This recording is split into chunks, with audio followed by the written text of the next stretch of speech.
Hello students, good morning and welcome to the online classes. Last video में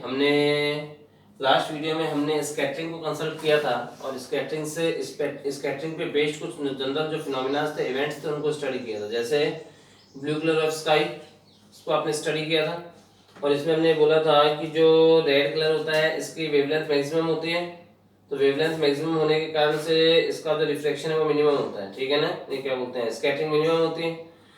blue colour की जो wavelength है वो रेड कलर से कम होती है, तो इसलिए ब्लू कलर की जो स्कैटरिंग है वो रेड से ज़्यादा होती है। लेकिन वास्तव में होता क्या है, लेकिन वास्तव में जो वॉयलेट कलर है उसकी जो वेवलेंथ है ना वो तो ब्लू से भी कम होती है। मतलब scattering, that's why scattering of violet colour is also more than the blue colour, ठीक है ना। ब्लू कलर से भी ज़्यादा स्कैटरिंग किसकी होती है, वॉयलेट की। But blue colour is more sensitive for our eyes, that's why sky seems as blue, ठीक है ना। स्काई में कैसा दिखाई देता है, ब्लू दिखाई देता है, नीला।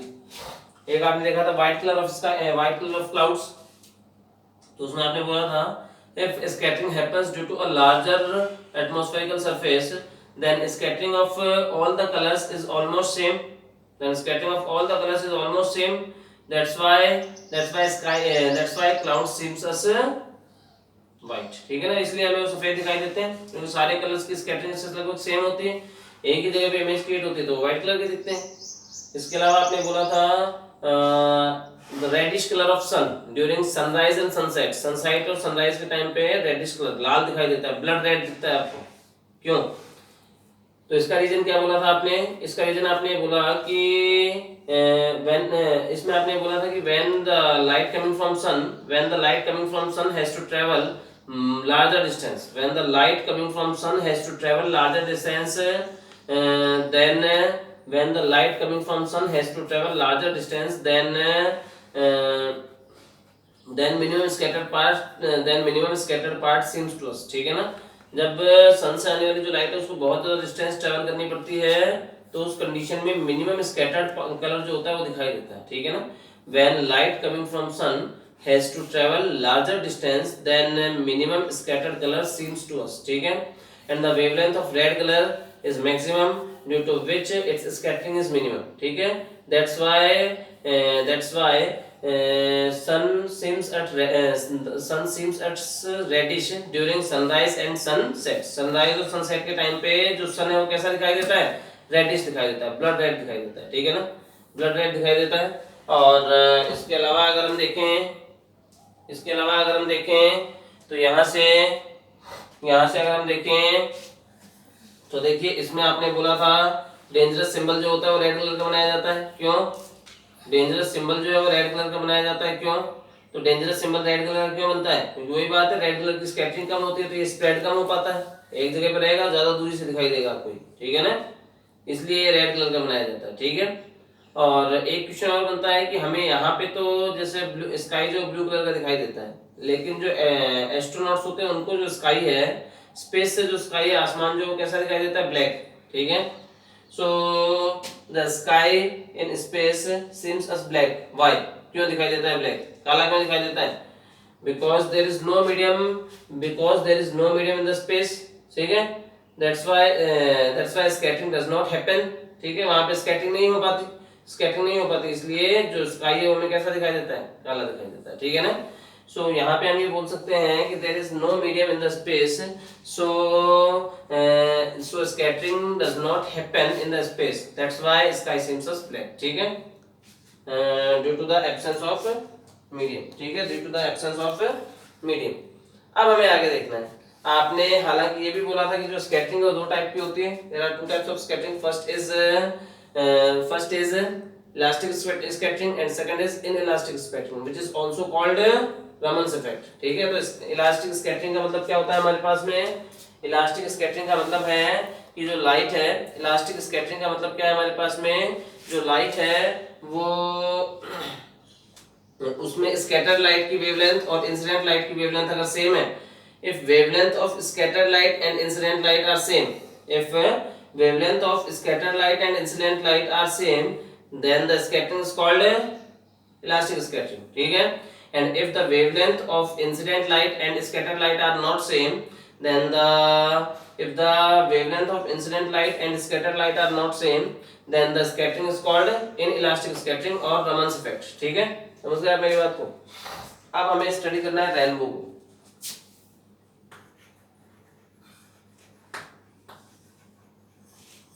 अब हमें स्टडी करना है रेनबो। व्हाट इज रेनबो, क्या होता है रेनबो, इसके बारे में अगर हम देखें तो पहली बात तो ये है कि rainbow is a compound effect. Rainbow is a compound effect of rainbow is a compound effect of देखिए it is a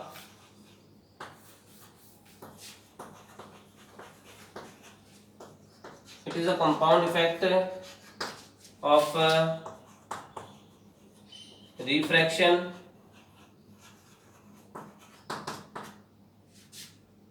dispersion and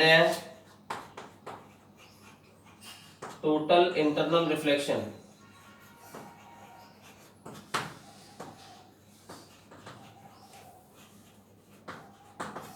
total internal reflection, ठीक है, समझ गए आप मेरी बात को?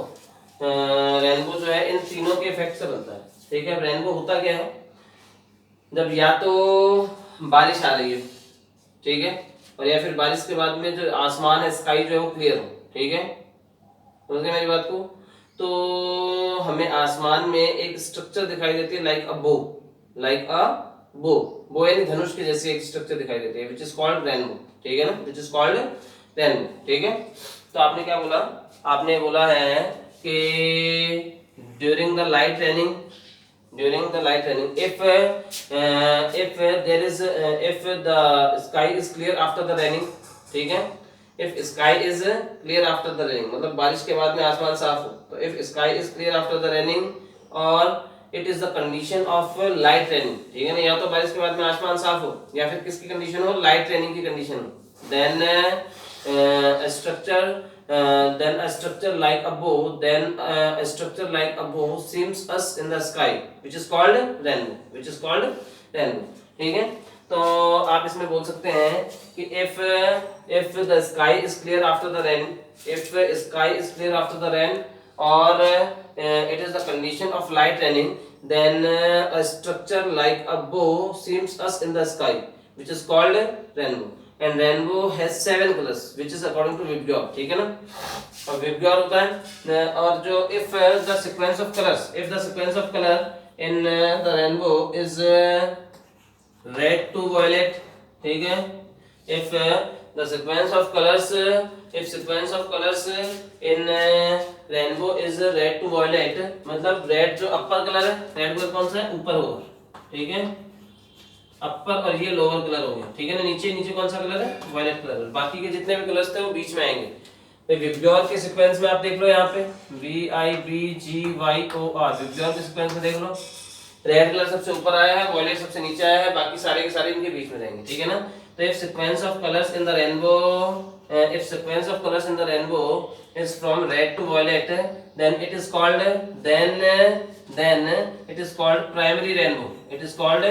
primary rainbow, ठीक है, इसको हम क्या बोलते हैं, प्राइमरी रेनबो बोलते हैं। And if the sequence of colours in the rainbow is violet to red, violet upper है और रेड लोअर है, सबसे ऊपर वायलेट कलर आएगा और सबसे नीचे रेड कलर आएगा, then it is called secondary rainbow,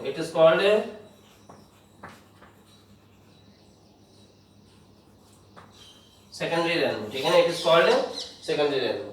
So if the sequence of colors in the rainbow is red to violet, then it is called primary rainbow. And if the sequence of colors in the rainbow is violet to red, then it is called secondary rainbow. And the secondary rainbow is blurred, ठीक है ना, धुंधला होता है, फीका होता है, blur होता है, ठीक है। सेकेंडरी रेनबो जो है ये ब्लर होता है, ठीक है। अब इसके आगे अगर हम देखें इसमें सेकेंडरी रेनबो बनता कैसे है, इसके बारे में आप देखो, हम लोग दो कलर्स के लिए देख लेते हैं, वायलेट और रेड के लिए, बाकी सारे के सारे जो कलर्स हैं उनको हम लोग बीच में देख लेंगे। सेकेंडरी रेनबो जो है वो ब्लर होता है, ब्लर क्यों होता है उसका रीजन भी मैं आपको बताऊंगा, लेकिन अभी हम देखते हैं, देखिए बनता कैसे रेनबो। जैसे ये हमारे पास में let there is a water drop, ये वाटर ड्रॉप है, और यहाँ पे लाइट जो है इंसिडेंट हो गई। अब यहाँ पे इंसिडेंट होते ही जो लाइट है उसका क्या हो जाएगा, डिस्पर्शन हो जाएगा, रिफ्लेक्शन भी होगा और साथ में क्या हो जाएगा, डिस्पर्शन हो जाएगा। रिफ्लेक्शन और डिस्पर्शन दोनों साथ में हो जाएंगे।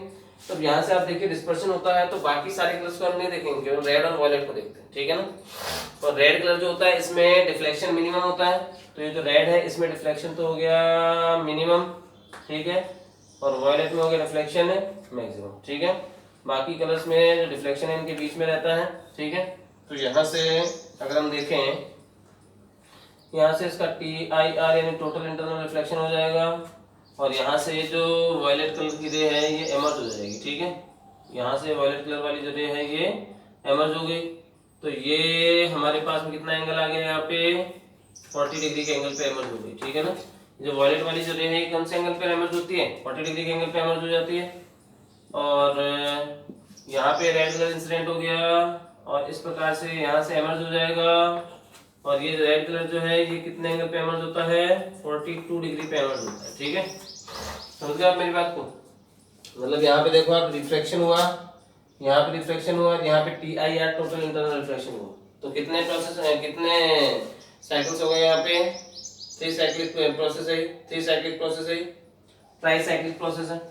तो यहाँ से ये हो गया हमारे पास रेनबो के बारे में, ये तो एक में ही आपको बता दिया। अगर अलग अलग बताएं कि प्राइमरी और सेकेंडरी रेनबो कैसे है, देखो हालांकि ऐसा नहीं है कि एक बूंद जो है उस एक बूंद से एक ही कलर का रिफ्लेक्शन होता है ना, ऐसा नहीं है। इसमें देखो इन दो का ही थोड़ी हो रहा है, बाकी इनके बीच में थे, हमने वो लिखे नहीं, बनाए नहीं, ठीक है ना, बाकी इनके बीच में, और उनका एंगल भी 40 से 42 के बीच में ही रहेगा। समझ रहे हो मेरी बात को, मतलब कहने का अभिप्राय ये है कि एक ही बूंद से सारे कलर्स का होता है, लेकिन एक बूंद से जब रेनबो केवल एक सिंगल ड्रॉप से बनेगा ना तो वो छोटा सा होगा, ठीक है ना, बहुत छोटा होगा, because the due to the small size of a drop, बूंद जो बहुत छोटी होती है इसलिए बनने वाला रेनबो छोटा होगा। लेकिन अगर बहुत सारी बूंदों से रेनबो बनता है तो उस कंडीशन में रेनबो बड़ी साइज का हो जाएगा, ठीक है ना। तो यहाँ से अगर हम देखें, देखिए क्या हो सकता है और किस फॉर्मेट में हो सकता है, देखिए हम लोग जैसे हम सिंगल सिंगल ड्रॉप के लिए देख रहे हैं, जैसे हमारे पास में ये कोई वाटर ड्रॉप है, हमने यहाँ पे तो ले लिया जैसे हॉरिजॉन्टल सरफेस ले लिया, और यहाँ पे हमारे पास में कोई वाटर ड्रॉप है, और इस वाटर ड्रॉप को हमने ले लिया P1, ठीक है ना, इस वाटर ड्रॉप को हमने क्या ले लिया P1, ठीक है। अब इस P1 पे आपने बोला था कि प्राइमरी रेनबो में वॉयलेट कलर नीचे होता है, रेड ऊपर होता है, ठीक है। अभी देख लेते हैं हम लोग वास्तव में ऐसा होता है कि नहीं होता। जैसे कोई रे ऑफ लाइट इंसिडेंट हो रही है, वॉयलेट कलर के लिए है ये रे ऑफ लाइट, तो ये यहाँ से इसका रिफ्लेक्शन हुआ, यहाँ से टोटल इंटरनल रिफ्लेक्शन हुआ, और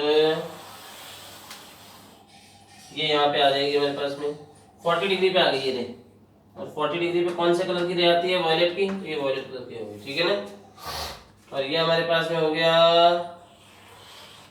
तो यहाँ दूसरी ड्रॉप हो गई P2, और इस पे कोई रे ऑफ लाइट इंसिडेंट हो रही है, और यहाँ से इसका रिफ्लेक्शन हो गया, यहाँ से टोटल इंटरनल रिफ्लेक्शन हो गया, और यहाँ से एमर्ज हो जाएगी, और एमर्ज होती हुई ये यहाँ आ गई, ठीक है ना। और ये जो रे ऑफ लाइट है कितने एंगल पे एमर्ज होती है, 42 डिग्री पे एमर्ज हो गई, 42 डिग्री पे रेड कलर की लाइट आती है तो ये रेड कलर की हो गई, ठीक है। तो यहाँ से आप देखिए ये जो रे है ये 40 डिग्री पे एमर्ज हो गई, तो ये वायलेट कलर की होगी, और ये जो रे रेड कलर की है जो क्योंकि ये 42 डिग्री पे एमर्ज हो रही है। तो यहाँ से आप देखिए ये जो रेनबो है, इस रेनबो में जो सीक्वेंस ऑफ कलर्स है, ऊपर कौन सा कलर रेड और नीचे कौन सा वायलेट, तो इसको हम लोग बोलते हैं प्राइमरी रेनबो, ठीक है। ये कौन सा रेनबो है, प्राइमरी रेनबो है, और इसमें जो सीक्वेंस ऑफ कलर है वो कौन सा है, रेड टू वायलेट है, और इसमें विजुअल एंगल कितना है अभी, विजुअल एंगल इन दोनों के बीच का डिफरेंस, ठीक है, 42 और 40 के बीच का डिफरेंस कितना हुआ, 2 डिग्री हो गया इसमें visual angle.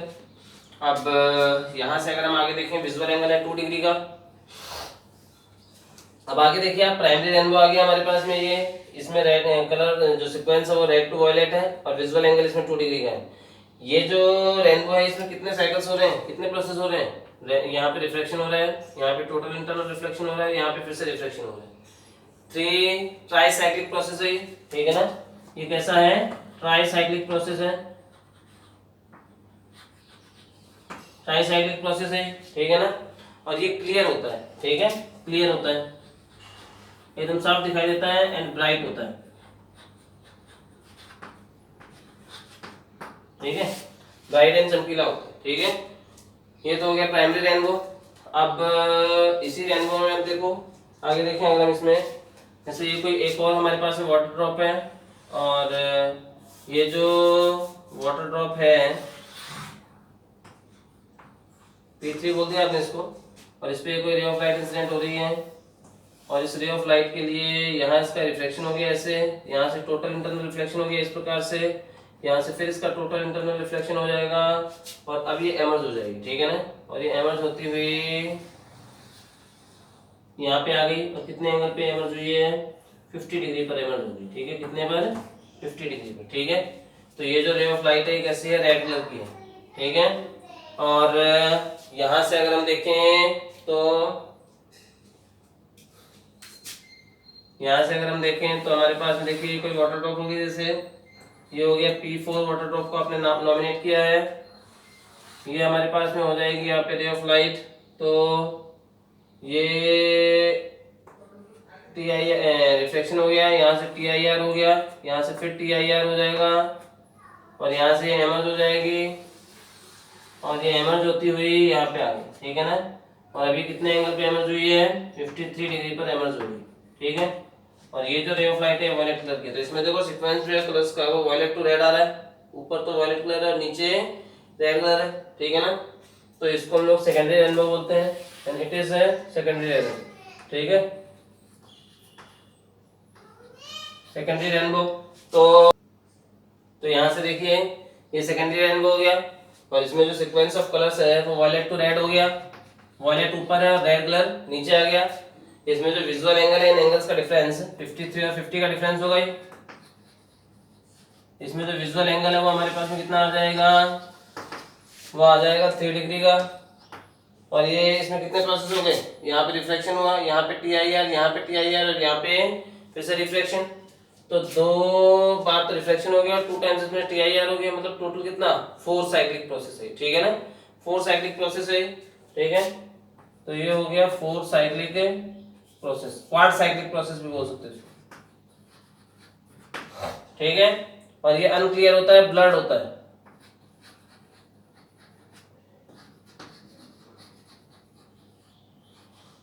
Unclear and blurred होता है, ठीक है ना। अब एक बात और देखो, इसमें जो रे ऑफ लाइट होती है वो सेंटर के नीचे से इंसिडेंट होती है, ठीक है ना, बिलो द सेंटर, ठीक है ना। तो इसमें जो रे ऑफ लाइट है वो बिलो द सेंटर, ठीक है ना, सेंटर से नीचे इंसिडेंट होती है। और इसमें जो रे ऑफ लाइट है प्राइमरी रेनबो में वो सेंटर से ऊपर इंसिडेंट होती है, ठीक है ना। तो अबाउट द सेंटर,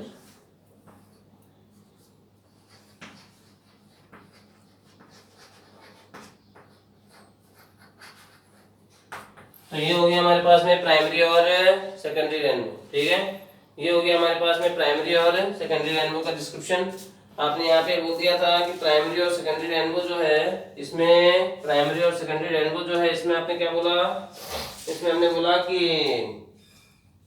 जो प्राइमरी रेनबो है इसमें जो सीक्वेंस ऑफ कलर्स होता है वो रेड टू वायलेट होता है, और इसमें विजुअल एंगल 2 डिग्री का होता है, ट्राई साइक्लिक प्रोसेस होती है, क्लियर होता है, ब्राइट होता है। और इसमें जो रे ऑफ लाइट है in the primary rainbow, the ray of light incident above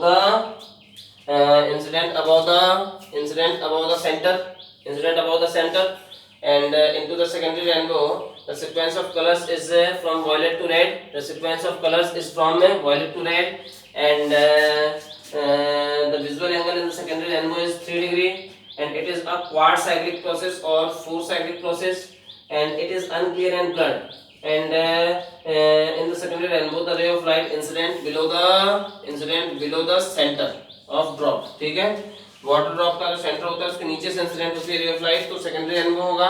अगर सेंटर के ऊपर से रे ऑफ लाइट इंसिडेंट होती है तब प्राइमरी रेनबो होगा, ठीक है ना। एक बात और देखना, सेकेंडरी रेनबो ब्लर क्यों था, क्योंकि सेकेंडरी रेनबो में कितनी बार हुआ है इसमें TIR, टोटल इंटरनल रिफ्लेक्शन कितनी बार हुआ है इसमें, 2 बार हो गया टोटल इंटरनल रिफ्लेक्शन। तो एनर्जी एब्जॉर्ब हो जाएगी, energy, due to the absorption of energy, due to the absorption of energy, the secondary rainbow becomes blurred. ठीक है ना, due to the absorption of energy secondary rainbow becomes blurred. ठीक है, समझ गए आप मेरी बात को।